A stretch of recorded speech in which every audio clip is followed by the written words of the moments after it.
10 নং ভাটরা ইউনিয়ন স্বেচ্ছাসেবক দল কর্তৃক আয়োজিত 10 নং ভাটরা ইউনিয়ন বিএনপি নেতৃত্বের সকল অঙ্গ সংগঠনের সহযোগিতায় আজকে দীর্ঘদিনব্যাপী আজকে যে ফাইনাল ম্যাচ অনুষ্ঠিত হয়েছে সেই ফাইনাল ম্যাচে আমাদের প্রধান অতিথি হিসাবে উপস্থিত ছিলেন আমাদের মাননীয় সংসদ সদস্য জনাব সাদাত হোসেন সেলিম সাহেব সহ রামগঞ্জ উপজেলা বিএনপির স্বনামধন্য সভাপতি জনাব মোজাম্মেল হক মজুদ নেতৃত্বে সকল বিশেষ অতিথিবৃন্দ এবং সকল পর্যায়ের থানা বিএনপি যুবদল ছাত্রদল স্বেচ্ছাসেবক নেতৃবৃন্দ সবাইকে ধন্যবাদ জানাচ্ছি।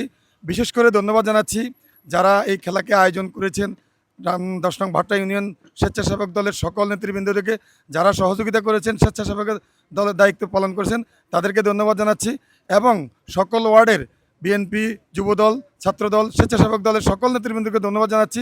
আরও ধন্যবাদ জানাচ্ছি আইনশৃঙ্খলা কমিটির আমাদের অফিসার্স ইনচার্জ জনাব ফিরোজ আহমেদ চৌধুরীকে এবং সর্বশেষে ধন্যবাদ জানাচ্ছি আমাদের সাংবাদিকবৃন্দ ভাইদেরকে, যারা অক্লান্ত পরিশ্রম করে আমাদের এই খেলাকে সহযোগিতা করেছেন এবং আমাদের যেই খেলা হয়েছে সেটাকে সকলের মাঝে পৌঁছে দিয়েছেন।